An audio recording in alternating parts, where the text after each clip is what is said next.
তখন থেকেই সুযোগ খুঁজছিলাম বোনকে একটু কোলে নেওয়ার জন্য। আসলে নার্সিং হোমের ভিতরে যতক্ষণ ছিল মাসিরা বাড়ির লোকের কারো কোলেই বাচ্চাটাকে নিতে দেয়, যদিও এতে ওদের কোনো দোষ নেই, কারণ এটাই হয়তো নিয়ম। তাই আমি তখন থেকে সুযোগ খুঁজছিলাম কখন একটু বোনটাকে কোলে নেব, আর এই সুযোগে দিদাও একটু কোলে নিয়ে নিল। এদিকে আমাকেও বাড়িতে ফিরতে হবে, তাই ভাবলাম বাড়ি ফেরার আগে আমি আমার এই বোন রূপী ভাইটার সাথে দেখা করে যাই।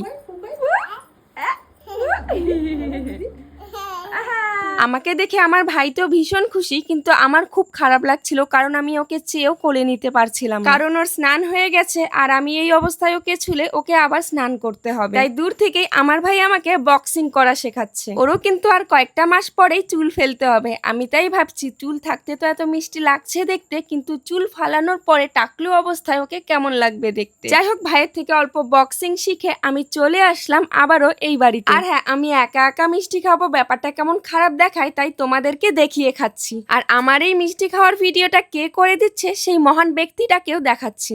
টাটা দাও। কেউ যদি এই পাত্রকে ভালো লাগে তাহলে মেয়ে দেখো গাইস, বিয়া দিব। দাঁত নাই কিন্তু 2-4টা।